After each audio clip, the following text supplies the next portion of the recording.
What is up? Buenos dias and good morning. Hope you guys are having a fantastic Wednesday, because that's right. It's 9 a.m. Central. That means we are live right here in Austin, Texas from Insurance Syndicate headquarters for Winning on Wednesday, the show you're always looking forward to, man. Let's go. My name's Tony Merwin, your co-host. This guy to my right is the man of the hour, the tower of power, the master of disaster, Lean Joe Green, the money-making machine.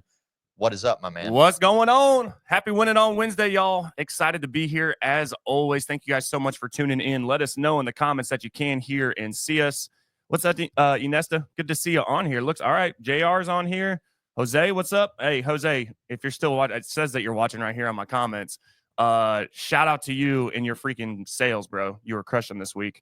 What's up, Lily? Go ahead and start dropping those weekly wins in the comments. We want to be able to celebrate y'all. Before we get going, huge shout out to our main sponsor of the show, Viva Virtual Solutions. That is with Rob Lopez. And you see Lily there in the comments. She is our teammate with them and just does so much here within the Insurance Syndicate, as well as so much more outside of just within this Facebook group, the YouTube channel, the TikTok, the Instagram, the thumbnails, you name it. She's been amazing to work with. So highly suggest, if you are in the market for a virtual assistant, whether that's on the social media, editing, publishing side of things, that or it's through some of the administrative tasks, the quoting stuff, definitely hit up Viva.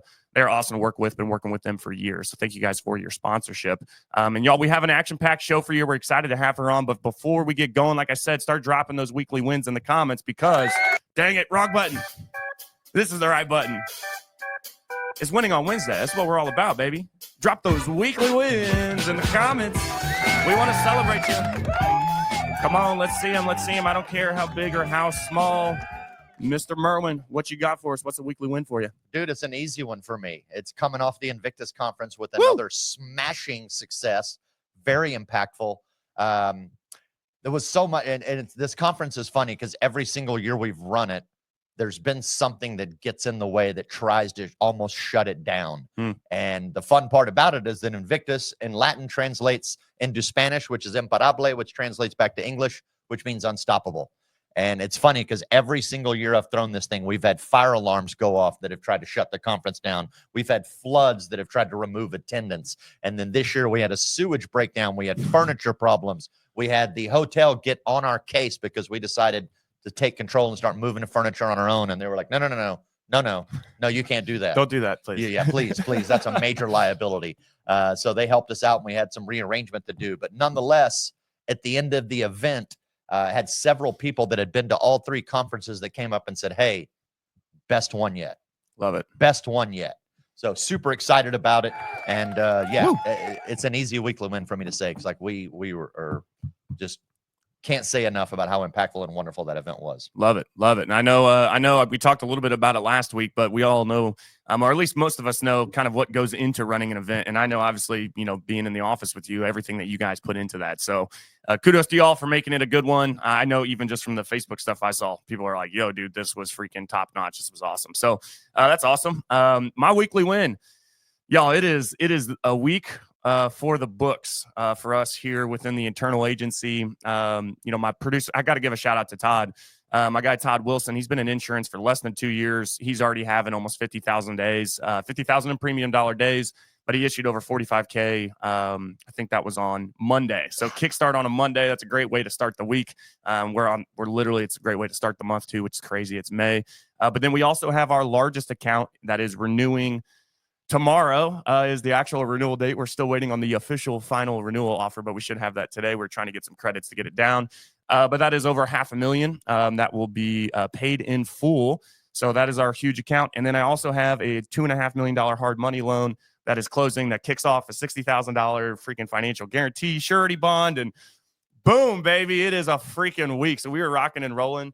If I'm a little slow to get back to you, that's because we are trying to close some deals. And I say we are closing deals this week. So those are the wins. It's just been an awesome week, an awesome start to the month of May. Y'all go ahead and drop those in the comments. I'm going to check real quick. Yeah, dude, kudos to Todd, man. There he is, right here in the comments. There are agents that don't even write 45K in 2 months, and this guy's banging it out in a week. So yeah, good for you, in brother. In a day, yeah, right. It's freaking awesome, man. Well, y'all, let's go ahead and get into it. Tony, I will give you the honor of introducing our guest. I know that you guys have done some business together, and ultimately she's involved with Invictus and everything like that. So absolutely, man. I have met this young lady a few years ago. I want to say maybe at 8% Nation. I'm not 100% sure, but Grace ultimately is the one that introduced me to her, and have just learned that she is a massive success in the insurance space.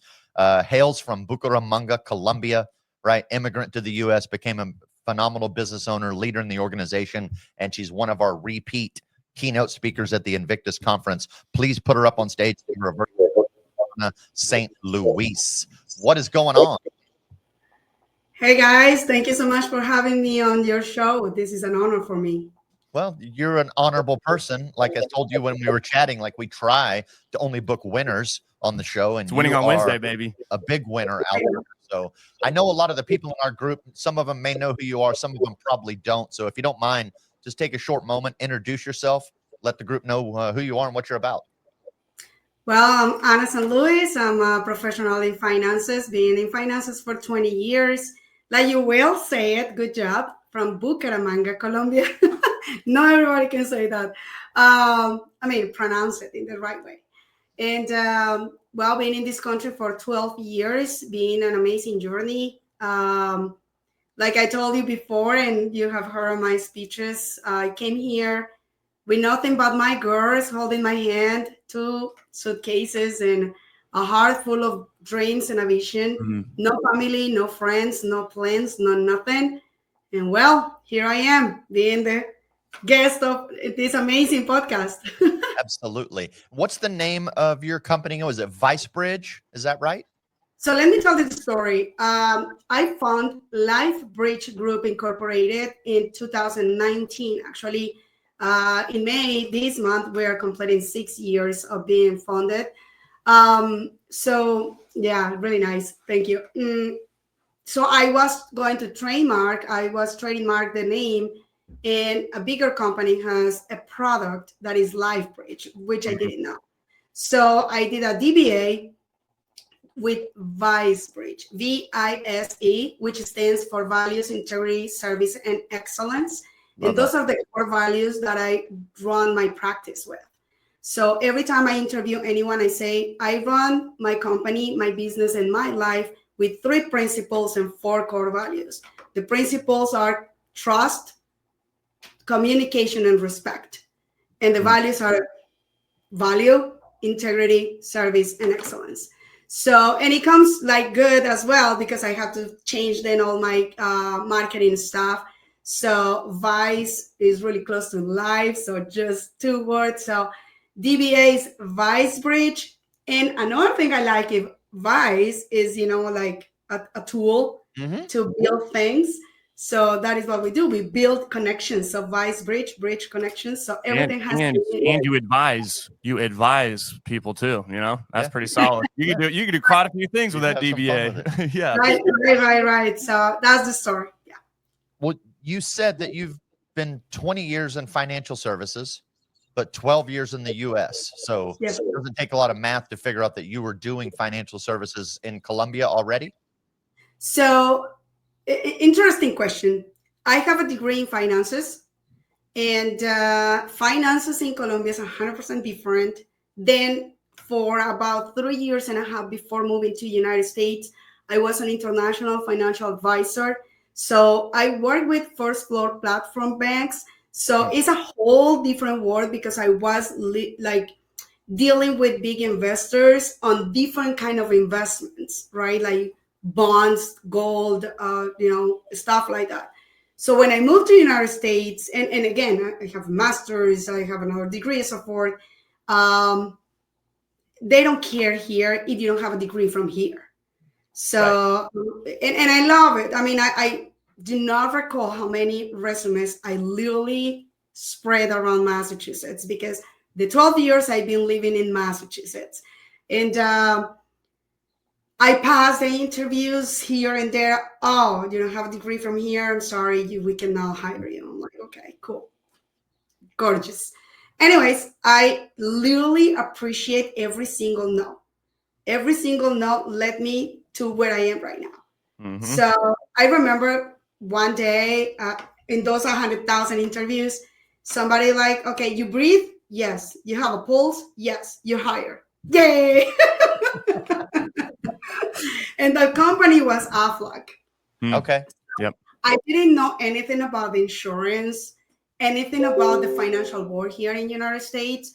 I am so blessed to say that a lot of immigrants come here and start like from really, really bottom, like cleaning bathrooms, washing dishes, like cleaning houses. I was willing to do it. I was like, dude, I have to feed my girls, right? Mhm. That's the bottom line.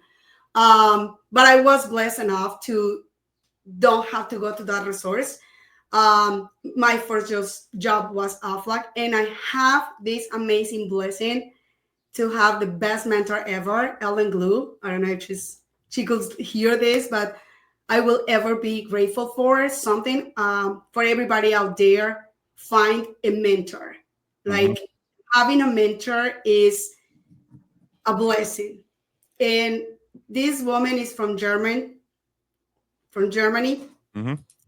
and she taught me to like literally all the courage, everything I need to have. Like I remember one day, so again, business to business, right? Aflac sells supplemental benefits for companies. So we were literally knocking doors and stuff like that. And I remember one time I was by myself and a woman says, "Get out of here, Doris Spanish, before I call the police."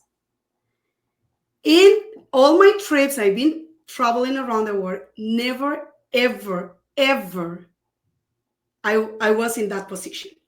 So that day I was like, what's a whole, but she was yelling like if I was about to kill her or something, honestly. Not for real. And she was so loud that outside was a guy like parking his car, and he was Dominican. And I just get out and I stand up in the driveway like this. I was like, should I go back and punch her in the face? Should I laugh? Should I cry? Should I break her windows? Should I like? It's a lot of mixed feelings, to be honest. And I was just there, like in my existential moment. And this guy was like, "I heard what this woman said. What do you want me to do?" And I'm like, "Nothing." I mean, because then I understood that it's an ignorance, right? It state. So, and that day, I'm like, girl, if you could overcome this, all the no's, like, and since then, I'm unstoppable. Like, tell me no. Please tell me no. And I'm going to tell you why you're going to tell me no. So she taught me as well, like, when it's snowing and raining is the best days to go and prospect because people is going to talk about you and they will close the business with you. Yeah. People are sympathetic. I'm familiar with that because I've done a lot of door to door. And as much as I disliked going out in bad weather in the rain, right, or even like in Texas, it can be 106 degrees, and I'm out there with a shirt and long sleeve shirt and tie on, just boiling, cooking, sweating, and people are like, man, come inside for a second, get some water, like take a short break. Like, what the hell are you doing out here? Right. Let me tell you about it. Yeah, no, exactly. So the another thing was my language. Okay. So before that, I have to pass the licenses, right? Right. I did the test 7 times. Took you 7 times to pass the insurance exam? 7 times, yes. That's one more time than my buddy Ali Saleh. Took him 6. And I'm telling you, perfectly good in English. it was in English, right? Because back then was not any Spanish choice, was not like help. I was like, listen, give me a dictionary, give me something. I won't bring anything. You get so. I say this every single time I can. My English wasn't that good at that time. And one time, I remember this question. Lisa's husband passed away. Who will bear the health insurance expenses in the family? I'm like, what the F an animal is doing in this question? Like, I was like, what is this? The word bear. Exactly. In this life insurance scenario. That's funny. So imagine. So, anyways, but I never quit. And I'm like, I like challenges, and that was a challenge to my ego too, because I consider myself a really smart woman, And I literally memorized absolutely everything. Mm-hmm. And I failed. I'm like, God, what do you want from me? So That- anyways, I that passed. And persistence. then, Yep. yes. And then I learned the business, love always working with businesses. But then I started finding out that was more than Aflac. So starting the individual life insurance business, then the financial advisor business. And then something happened through the time. I was with no company and I tried the corporate of America. I was an executive assistant for 5 weeks. And I'm like, yeah, this is not for me. Thanks. Mm-hmm. Next. So, well, I was like in the middle, they were in a hiring process. They literally hired me on the spot because they need someone to cover the position. And they say, you have the first call. If you want to stay permanently, we will give you the position. They were really happy to meet. I'm going to share really quick. I don't know, this changed the perspective of everybody out there looking for a job, looking for a position. Why you should not? Anyways, the point is like, I was this executive assistant, 120 a year, no bad for an executive assistant, whatever's. The only thing I was doing was refreshing the screen to see if that was an email coming in, answering phone calls. And this executive come here and say, and I have a task for you. So he comes with this big like paperwork and everything, and he goes, I need you to pass this to an Excel sheet and do this. I'm like, easy, I love Excel, right? So I'm like, okay. So I'm like, how do you want it? You want macros? You want filters? You want this? You want that? Blah, blah. He goes, do it in the most efficient way. We want to see this and we want to. I'm like, okay, perfect. He goes, let me know when it's done. That was like Tuesday, 11 a.m. Wednesday, 3 p.m. I'm like, okay, I'm done. He goes, really? I'm like, yeah, did I take long? He goes, no. I will check that out. He comes and he's like, oh my God, this is so cool. This is connected with this. Blah, blah, blah, blah. Called the other executives. Look what Anna did. That was amazing. Blah, blah, blah. I'm like, okay, cool. Nice. I'm glad to do, to deliver a good thing. Mm-hmm. That was a huge company. I'm not going to name it. It was a huge company here in Massachusetts. So in the downstairs, they have its own cafeteria, restaurant, whatever. So I felt like a high school, because all the admins get together to lunch or whatever. So I went downstairs, get my lunch. Dude, like a gang, like 5, 6 girls, like, you cannot do that, St. Louis. I'm like, why? You cannot be efficient here. I'm like, what? What are you talking about? That project take 2 weeks. We have justified our salary. Now you make us look bad. I was like, oh my God, I'm in the mafia and I didn't know that. I remember the same thing. I did a small stint in oil and gas for a while doing computer drafting, and I ran into the same issue because when I get a task, I'm like, do the task, like knock it out and get to the next thing, whatever it is, right? Like I've always moved with a sense of urgency. I learned that in restaurant industry, bar industry, and certainly even in retail sales. But then I get this job doing oil and gas computer drafting, basically just drawing boxes and squares. The engineer would bring me a drawing. Hey, make it do this, do it to scale, yada, yada, yada. I'd bang it out and I'd grab my drawing and I would go across. I'd leave out of my cubicle bay to go over to the engineer and give it to him. And as I stood up one day, the lead guy in my bay goes, hey, wait a second. Where are you going with that? And I'm like, I'm done with it. I'm going to go give it to John. He's like, no. John will come get it when John's ready for it. He's like, just sit down. When John wants that drawing, he'll come get it and he'll give you a new drawing. I'm like, well, what do I do in the meantime? He's like, look busy. I'm like, but I don't have anything to do. He's like, look busy in case the big boss comes in. Yeah. And then every day I'd get up and I'd see down the hall like this other dude just playing solitaire all day. Like, what is going on in this place? And then it clicked. I'm like, oh, they're just billing Exxon all the hours. They don't care. So they want to drag out the project so they can get all their billable hours. I get it. And then got out of there as fast as I could and got right back into sales. But I want to go back to Bucaramanga real quick, because you said you got into international finance in Bucaramanga. How did you find your way into that career?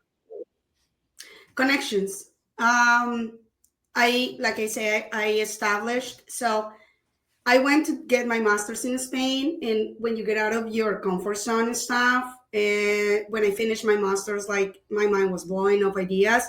I'm an entrepreneur since 2006. pretty much. Except from those weeks I told you. But so I established a financial consulting firm in Colombia. It was really, really successful. Your own firm? My own firm, yes. Okay. So I was 26 at the time. And I established it, and I started. I love bringing solutions to people, right? And my focus always has been on as many problems I can solve, as better clientele I will have, and more productive I will be, right? Sure. Like millionaire says, you want to become a millionaire, you want to become wealthy, solve a problem. So that is why I've been like, so anyways, something happened. I trust in the wrong people, and they literally stole everything from me. So to the point I was almost in the streets with my girls, whatever. So anyways, long story short, I have gained a good reputation. I never like steal anything, or like I always go with the trustworthy path. And the voice, right? Like the same way I met you, Tony, the same way I met a lot of people, like, oh, I heard this woman here, so just met her, and this and that, whatever. And that bring me to these relationships with these brokerage firms out there, like in Switzerland and Hong Kong and so forth. So they try me out. They love in the way I work. I believe a lot in the golden rule, or the balance of the universe, right? If I take one thing from anyone, the universe or God or whatever you guys believe will take 10 times more from you. And I am so like, I live by that. So that is what I'm like, you know what? No, I respect that. Everything I do to you will come back to me 10 times, good or bad. Right. I have a funny story about that in an interview. But anyways, so I start working as a female and as a Latina. Is really, really hard work in the financial world. And doesn't matter. Are we still speaking of back in Colombia, right? In Colombia, not as much, because it's not in Colombia.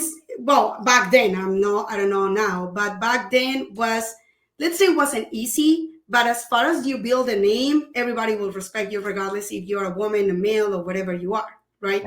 You're talking about the international brokers that you're working with? Yep. The international brokerage, the clients is like, if you go to Dubai to close a $30 million deal, people won't talk to you. Like it's hard.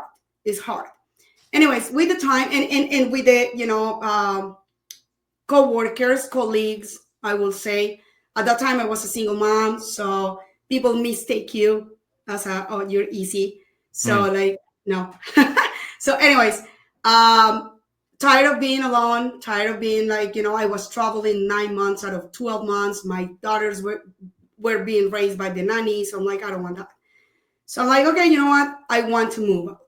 United States was not even on the list of possibilities. Okay. But God works in a perfect way. So my first choice was Hong Kong. My second choice was in England. And the third choice was like maybe United States, but that was like the maybe. For some reason, I don't know, I always feel appeal for the British community. And maybe I was the mom of Queen Elizabeth in the past life. I don't know. Anyways, so I was doing my due diligence to see, and one of my last commissions was here in United States in Florida. So one of my old friends, like, check this out, a friend that I don't see since I was 18. So just picture that. So on Facebook that I was in Florida, he goes, oh my God, are you in the United States? I'm like, yes. Oh, but you don't come to Boston. I live in Boston. I'm like, I never been in Boston.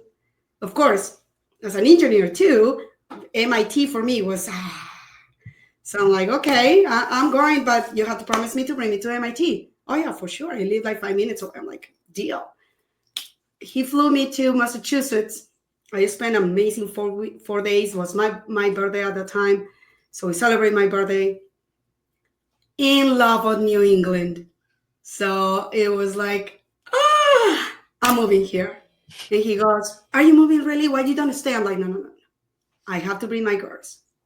So I went back, sold a couple of stuff there. All my family, are you crazy? Are you nuts? United States is full of drugs and alcohol. You bring your girls to the wrong place, blah, blah, blah, blah, blah, blah, blah. In the same way, guys, thinks Colombian is the worst place sometimes. Well, let me tell you, United States is not out of the frame either. Right. So anyways, and of course, the only places I've been doing business was LA, New York, and Miami is not the most amazing places to raise kids. But when I came to Massachusetts, I was like, oh my gosh, I love this. I love the culture. Everybody like doing sports, colleges, whatever. I'm like, yes, I sold. Came back June 20th, landing in Colombia. My girls didn't have a passport even. To get a visa to come from Colombia to the United States is not easy. But I have a business visa, and they saw my record and so forth. They give my girls the visa right away. Again, when everything is meant to be, it is meant to be. Mm-hmm. Everything is smooth. But all my family, my mom was the only one that was supporting me. The rest of my uncles, my dad, everybody like, you're nuts, go by yourself. Then you can take your girls, blah, blah, blah, blah. Like, no, I never feel afraid. I ask people, do you have faith? Yes, I go to the church every Sunday. I'm like, no, that doesn't mean that. Faith is literally do the things, being sure that everything is going to be okay, that the guy upstairs got you. So I never feel afraid. I get on the airplane. I was like, dude, because this friend says, no, if you come back, I will help you out, blah, blah. I'm like, okay, cool. So my thought was like, you know what? I'm going to go to New York. I think it's a really fascinating city. My girl's never been in United States, so I'm going to show New York to them. Spend a week vacation, so forth, and then move to Boston. Did it that way. We have a blast in New York. It was amazing. Get a bus, get to South Station with my two girls, my two luggages. Hey, how is it going? Blah, blah, blah. Oh, you took it seriously. I live with my girlfriend. I cannot take you. I don't know what you do. Good luck. And I was like, no, what am I gonna do? So what did you do? Well, let me hold on. I gotta ask you this. I've been wanting to. You said it literally within like the first minute. Okay, so I gotta ask you this. You said when I first got over here, right? So this is literally right at this time. You know, despite all the hurdles or the challenges or the naysayers, right, and people saying and all the no's, right, and the crazy and this and this. You said at the very beginning that I got here and all I had was a heart full of dreams and vision, right? And for me, I do this whole presentation called the House of Dreams, and so I'm really big on like I truly believe that each and every single one of us does have this dream, right? I call it a dream because I'm a dreamer. I like to be a dreamer, right? But you can call it your why, you can call it your, whatever that is. But for me, it's like that dream inside of you that keeps you up at night and wakes you up early in the morning. You said, hey, when I got here, despite all of that, even just real quick, you went past it, but it's like, wait, hold on. Business partners like took your entire freaking financial firm in Colombia. Like what? Okay. So obviously you've gone through some things. What was it that allows you to like get the no? Come on, tell me no, please. What is that dream that powers you, right? What is it that, man, when I got over here, no matter what, I'm going to make it happen. I'm curious of what that is internally for you. Well, something that has stayed on my mind since I knew how I was born. I'm a premature baby, and my mom was 27 weeks pregnancy, and she fainted on the labor. And the doctor told to my dad, you have to pick one. We cannot save both. And of course, my dad picked my mom. I mean, they can make more babies. And wow. Here I am. And my mom is here too. So since then, I'm like, you know what? I mean to be here for a reason. And another thing that drives me always has been that I won't let anyone write my story.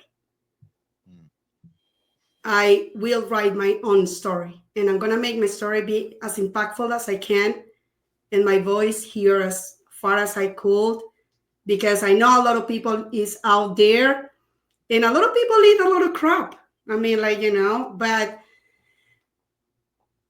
I don't know. My dream always has been build wealthy enough so I can help and bless other people. Like God can bless other people through me. I always picture myself being an instrument for God to bless others. So I don't know, you know, I was raised in a nun school, in a Catholic school. I spent Okay. 6 months in a convent because when I was 14, I wanted to become a nun. So imagine all this beauty in a nun suit. I mean, sorry. I forgot this is a professional interview.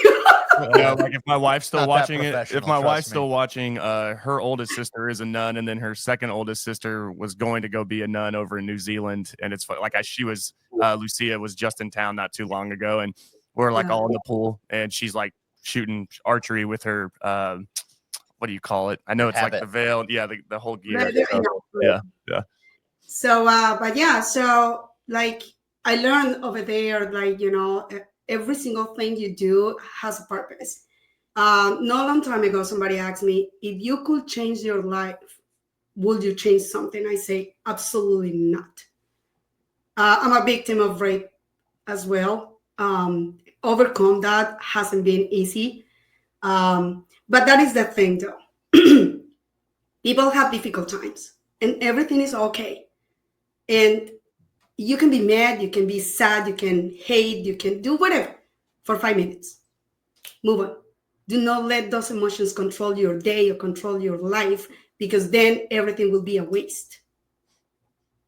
So How do you I learned that in the hard way. But yeah, that's what I was gonna say. Like, how do you, I guess get there where it's like, okay, yes, and I guess through experience and everything that you've gone through, but like, is there like something that like meditation or anything like that you kind of practice to like, okay, woosah, bro, like, and then 5 minutes, I'm good to go, I'm on to the next. Like, do you have anything that you kind of do for that, or that you would share with somebody? Like, hey, just do this, and I tell you, like, it could be the most simple thing, but it changed everything for me. So for the record, I don't do drugs. I don't, no mushrooms, no marijuana, no nothing like that. Some here and there, I drink whiskey. But when I literally went bottom was when, because I was aggressive. I was my depression was expressed on anger. And people think anger is a reaction. Anger is a way to express depression as well. So, when I moved here, I met who was my husband. He has 2 kids. I have 2 kids, and we were a blended family. So it was like a change of a lot of things. Like, it literally is like if I give you a double cheeseburger, bacon with all the meats, whatever, plus the milkshake, plus the fries, and I say you have to get that in just one bite. It was a lot. It was a lot to chew. So of course, balancing out now 6 people, well, 5 myself, and then of course, like all the things and adjustment and changing my culture, because you lose your identity. I even changed my last name because nobody could pronounce my maiden name. So I'm like, okay, let's make it a marketing change here. And it worked out good. So St. Louis is my married name. So it was a lot, because legit, you become another human being here. Like, you kill the person that was there and you start like a rebirth here. So raising 4 kids, I have 4 teenagers at once in the house, 3 girls and a boy. Of course, like, it was a lot of moving pieces. And I got 3 stress attacks. The last one, I literally was like this. I could not move. My hair was literally like, could not move either. So the doctor says, girl, or you do something about your life, or get the arrangements for your funeral soon. And that was when it clicked. I've been reading a lot about the, metaphysics and quantum physics and other kind of things long time ago, but never clicked until that moment. So I went to therapy, anger management stuff here and there, and I'm not ashamed to say it. We're humans. And I start like a therapy process of 4, and yes, start meditating. I did an energy program with an amazing girl. I recommend to all of you. 8 weeks, how to channel your energy, how to align your chakras, how to meditate, how to start breathing. I did a lot of breathing exercises, so forth. And I start reading and reading and reading. Love Joe Dispenza. If you guys have the chance to read his books, we just watched him on Monday. He was our Monday training. Yep. Grace was real excited about that one too. Yeah. Like, love him. Like rewire your brain, like all kind of things. I'm like, And then I start reading what millionaires do. When I become a millionaire, it was like, I want to learn more. I want to learn how they think. I want to do what Rockefeller did when he was a boy. I know you guys know that he was, like working on the streets, like cleaning shoes and so forth. And he went to these Wall Street, like shops and cafeterias and sit down just to listen to people, how they sit, how they talk, how they belong, what they talk about, what they read. So I start doing the same. I'm like, okay, I'm going to start doing the same. And I start following paths. And then I read LSD. A lot of people do LSD. I'm like, oh, but that is a drug. That is, like an acid. But when it's like, I don't do LSD, FYI. But when I learned that had something like positive and opens like a bigger vision, and a lot of successful and millionaire people, I'm like, I don't want to do anything like chemical to my body. So I started researching, and I found this ayahuasca. And I'm like, bro. And then like 1 or 2 years later, when I found that out, I met a girl in a networking event. And she's like, oh, yes, no, here, blah. For some reason, we started talking ayahuasca. And I did it last year. Last year, I did it in July. I'm about to do it again here in May 23rd. Okay. And here in the United States, in Maine. Yeah, you did it here in the U.S.? Yes. So like. In Boston? Maine. Maine, okay. Yes. It's 2 hours away driving from me, but it's in Maine, So I was like, oh my gosh. And so, yes, it has been a process, meditating, being aware of who you are, being aware of everything. So, and like I said to my speeches, even though before becoming a millionaire, before becoming successful, whatever, I did a switch on my head too, because a lot of us think of the lack of abundance. I don't have. I sold 2 policies and I just got paid $1,000. And no, I changed. I'm like, wait a minute, that is not me. Because I was getting drained, right? I'm like, that is not me. So I start thinking on the point of abundance. I have. And I start journaling. Mm-hmm. So I changed my whole routine. I start working out every morning at 5 a.m, 5 to 6, I work out. Because when you ask people, tell me to your routine in the morning, I get up, brush my teeth, get my coffee. That is not routine.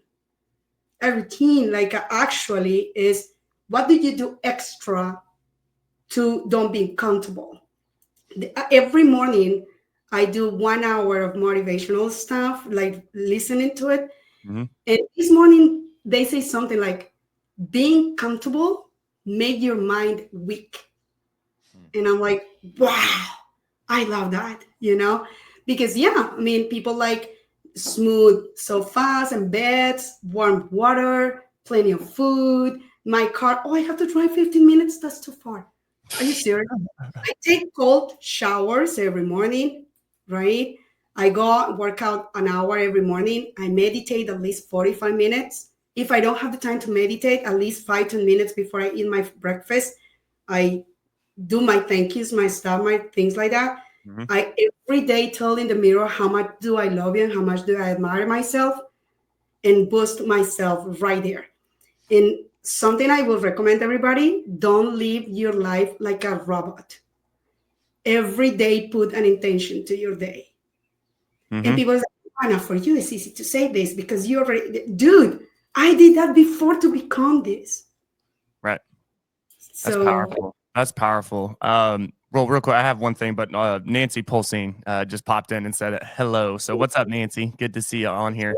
I just want to say, before we go any further, I just want to say, Anna, like, thank you for being vulnerable. Thank you for sharing your testimony. I know some of that stuff, that's a lot to share. But I think, I hope anybody that's listening to this is what I'm getting from it. One, I just want to say thank you. Like, thank you for being honest and transparent. Like, it makes the conversation so much better. And the fact that you're not afraid to say the things that you did to get to where you are and to who you are now. Thank you for that. But I hope everybody heard, this is why she's also a millionaire in business. is because she's freaking relatable. She's honest. She's open. We are just talking about it last week on the show. We are in a relationship-based business. And I can tell literally just from the 40 minutes we've been together, I'm like, dude, I would totally chop it up with her. Like, and we could do business together. And like, that is so important. Storytelling, right? And being vulnerable and a little bit uncomfortable in sharing that is so attractive to your clients when you are out prospecting, when you're trying to close business, especially if you're face-to-face or anything like that. I just hope everybody's kind of getting that right. Cause they're like, okay, yeah, we are kind of going through the testimony and the story, but you're also like displaying a ton of skill right now, which is how to connect with people. I don't know you. And I already feel like, dude, I need to freaking like hang out with you. I'm coming up to freaking Boston, but I'm going there. Don't worry. Yeah, Texas, apparently. Oh, you are? You're moving to Texas? Oh, you coming to Austin? It was a secret, but yeah, thank you. We're not MIT. We're not MIT, but we got, you got Texas. So hook them.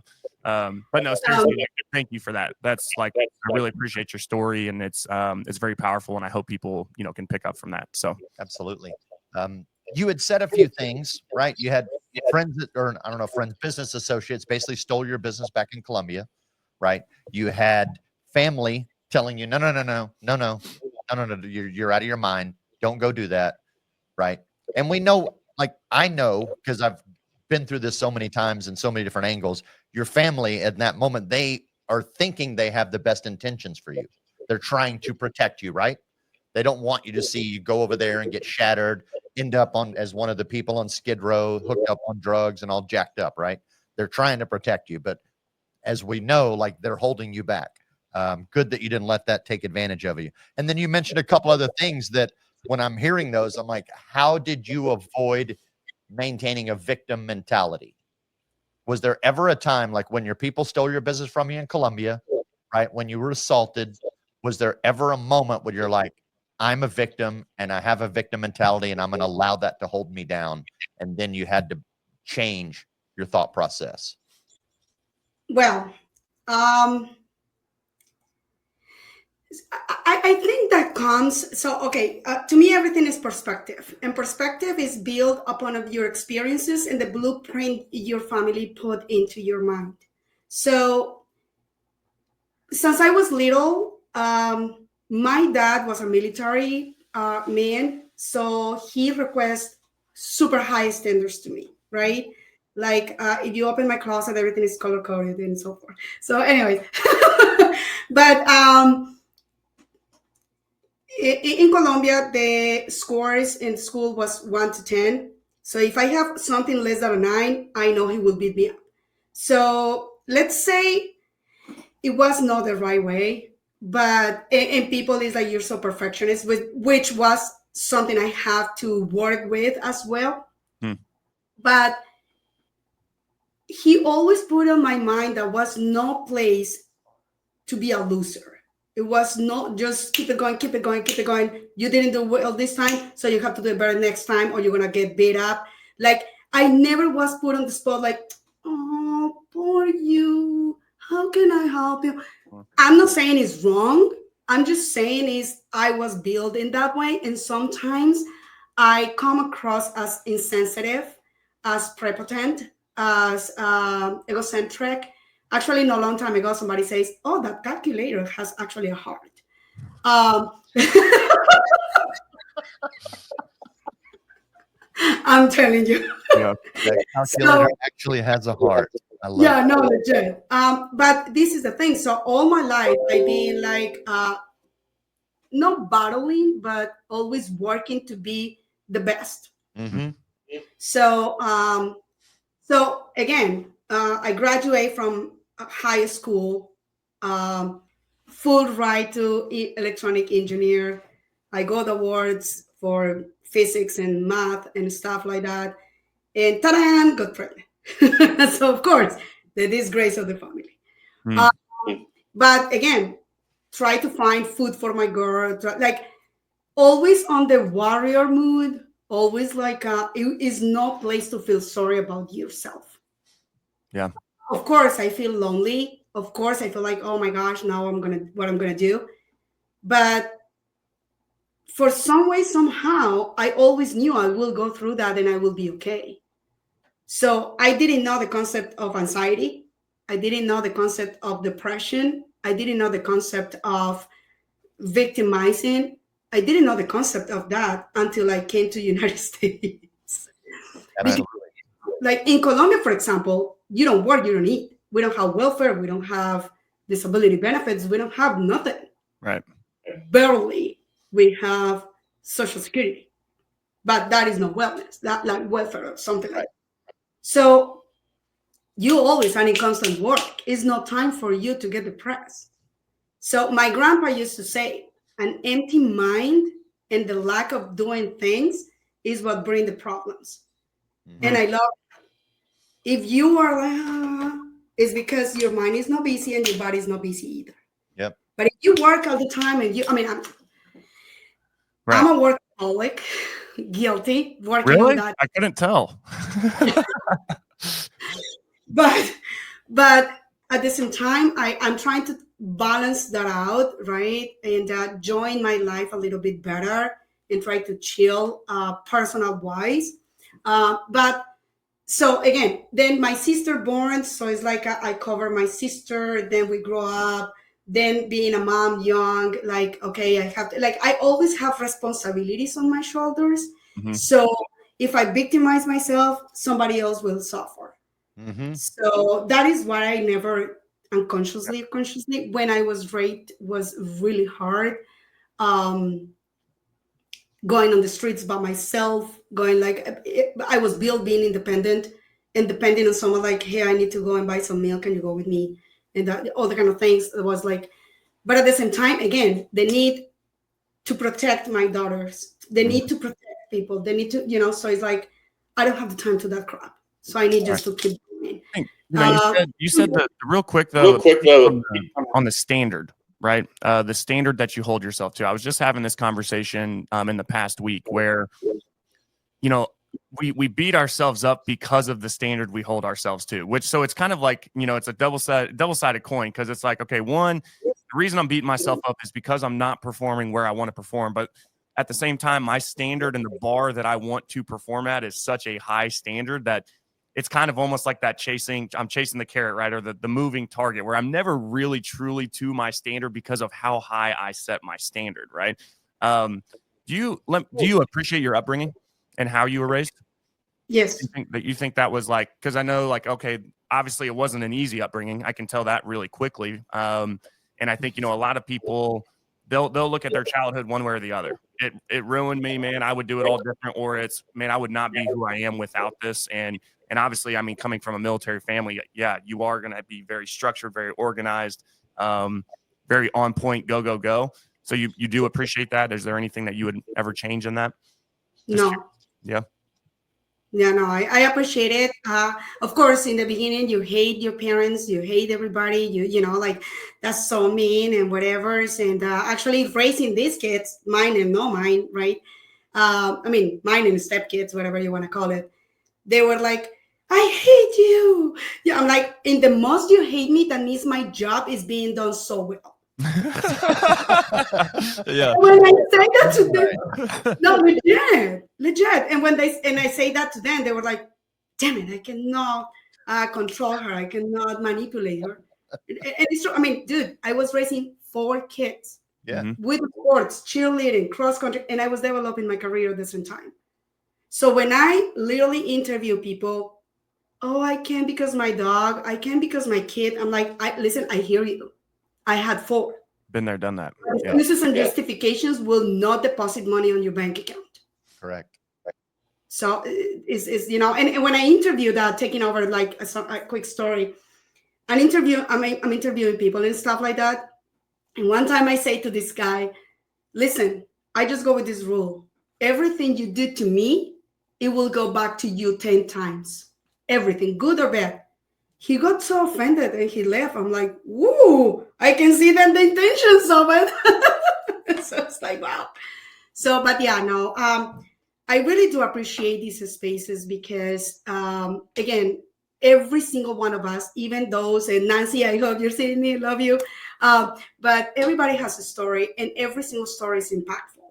doesn't need to be as dramatic as mine, doesn't need to be as happy as I don't know who, but every single one of us has story.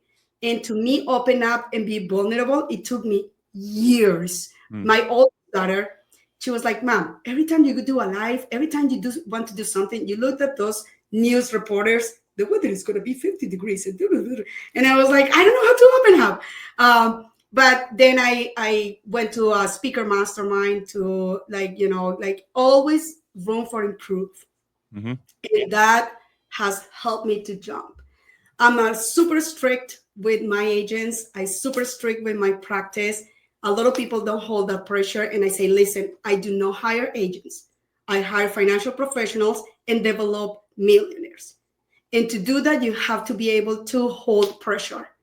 Because if you don't hold pressure, you're not going to be able to hold millions. Oh, what's pressure make? What's pressure make? Exactly. And I heard that from diamonds. Yeah. So yeah. We got a few minutes left. I want to fast forward back to where we left off. You got to Boston or New York, right, with your girls. You had a contact that was going to help you, right? And then you call your contact and he's like, yeah, no, deuces, good luck. I thought you were full of shit. I didn't think you were actually going to make it here. And then there you are, 2 suitcases in hand, 2 girls around your arms, and nobody to help you out, nobody to guide you, no friends, no connections, no nothing. What was your next step? So I was like, chatting with a couple of people. So for here, there, yeah, I'm going to move, whatever. So one of them, I'm like, hey, listen, I need a place to stay. It's not that I didn't have money, but the money that I have, if I go in a hotel, it will run out really quick. Right. So I'm like, I literally need, dude, a bed. I can sleep with my 2 girls. I don't care, but I need a bed where I can, at least for 1 or 2 weeks, where I can find something better. Dude, I was an immigrant, no social security, no work, none of, like, who will rent me a room? But I'm like, so this guy was like, if you want, you can stay in my house. And we were married for 12 years.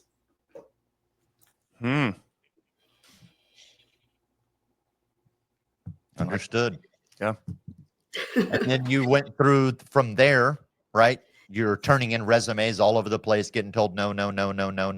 I even did some small flyers with my picture on it and put it in every single mailbox, cleaning houses. I mean, I was like literally willing to do whatever. But right. Love that. You get the job at Aflac. You get the job at Aflac. Takes you 7 times to pass the test. Was there ever a moment in those 7 times that you're like, the hell with this? This is not for me? Of or were course. you always like, nope, I'm just go do it again? Yeah, no, of course I did, especially the 6th time that I get 68. I remember took the paperwork and I went to the same place the 7 times and they were like, you again? They were like, oh, we're gonna buy you coffee. They're like, they're rooting for you. Like, come on. They were like, come on, you can do that. Yeah. So I remember taking the paper out of the desk. I'm like, I was so serious. I went downstairs, the parking lot, get in the car, and I started crying and literally kicking everything and yelling and screaming. And all over the sudden, this guy in the window like, are you okay? Should be concerned. I'm like, I took the window down, like all this in tears. I'm okay. I just failed a test. Thank you for concern. Put the window up. And then I'm like, this is like, honestly, but so this is the thing that when people say you can't, I say, hold my beer. Yeah, I will show you how it is getting done. And I'm like, this is not going to win. I will win. And well, I am here. Yeah, absolutely. And here we are. I love that. Where did the transition go from being an insurance agent with Aflac? I know you took some time as a financial advisor or a executive assistant for a bit. Where did the shift happen where you're like, nope, I'm going to go run my own thing. I'm going to go be my own boss. So everything was when I, again, was a financial advisor, stuff like that. Then I was in the limbo for 5 months. That was when I was executive assistant. Then I'm like, yeah, no, thank you. Let's go back to the insurance side. And I start what I call retail life insurance sales, which is the famous final expense mortgage protection. Yep. So I'm a magnet of people. I don't know why. I'm blessed to like literally have people wanted to work with me. So I started just working, and I had again another mentor. And he goes, no, you recruit like this, you recruit like that, you recruit here, you recruit there, you do this. And I'm like, okay, deal. So they taught me reverse recruiting. I'm like, oh, I love this. So I started, In about 4 months after I started, I have 180 agents. We were writing 5-6 million a year. So it was like, boom, boom, boom, boom. I'm like, okay, I want to be independent. Boom. I established my agency. I established my group. Here we are. What year was that? 2019. COVID was the best thing that happened to me because we sold. I had in my car these picnic chairs. Call the person, show me your license through the window. Beautiful. Okay, so this, I was selling like that. And with my team, we were selling like that. Mm-hmm. So, like, again, excuses and justifications will not deposit the bank account. And I then saw someone doing 100,000 in a month. I'm like, let's copycat that. So I say, what do you do? She goes, I do this. I copycat absolutely everything, working from 6 in the morning until 11 p.m., Monday to Saturday. This thing. I made 65,000. Then I found out all the BS she was doing with this company, whatever. I'm not going to say names or companies. And then was like, ooh, whoop, getting out of that, where I was. And then I just started. Yeah. Wow. Has been an honor to have phone calls of people that is worth 2.6 million saying, if you leave this, and the only answer was like, oh my God, you made me feel so important. Thank you. So anyways, but yeah, that was pretty much my journey. And then I lost everybody, 180 agents. Then I started a call center over here with 5. Then we went to 15. Then it didn't work out. Then it started again with 5. Now we're 60. Now we're starting Texas with 3 people. Now we're 35. Nice. So I offer something different because I don't offer sale products. I literally worry about the purpose of every single person that works with me. And I align my system to their purpose because people confuse goals with purpose. Mm-hmm. Goals is number. I want to make $1 million. I want to make $100,000, whatever. But a purpose is what you're going to do with that money. So I love what Paulo Ferreira says in Invictus. When you find your why, how becomes so easy. Sorry about that. Can you please? Yeah, it was a good idea that she had made. Yeah, sorry. We're working, we're live, so. Understood. Real quick, how many people do you have on your crew now? Currently, how many agents? Admin, oh my gosh. Admin, we have, okay. Admin, we have right now 5 people. And overall, we have 95. Nice. Strong. Outstanding. Who are you doing, real quick before we wrap up? I know we're right on the time. Who are you doing? I'm just curious. Who are you doing taxes through? Did you like franchise with that? Or are you going direct with, or how are you doing that? Just my curious. Taxes? Yeah. No, like not your personal taxes. Offering. I'm like, yeah. Send me your statements. No, like who are you like I'm assuming that's through some type of strategic partnership, or how are you setting that up to offer those services? So I manage different strategies and depends on what the people want. Then I either call my group of people, like I have a group of specialists in every single area. So sometimes I just pass it along and we have a deal there. I have some people in home. I utilize a lot of interns. Like I offer internship. My company is approved in more than 65 universities, including University of Boston, Tufts, the most prestigious here. Awesome. So it's been a journey. It's been really good. Yep. Every summer I hire 4 or 5 interns. I'm sorry. And we work a lot. So again, but the providers for tax strategies and so forth, I have 2 that I work really, really well. I've been working on those tax strategies for the past 5 years after COVID and became a cash flow specialist in 2020 as well. When I saw a big program that you, right? Yes. Budget to Brilliance, is that right? Yes. Budget to Brilliance, yes. Can you? And this is another thing. Yes, if you give me the space. So this is one thing I noticed. in the financial world, especially with agents in insurance. Every single person pitch, leads, process, system, produce, sell, done. I have not seen one person besides me, and not to brag, talking about create a wealth, manage it, duplicate it, and sustain it, maintain it. I have not seen that happening.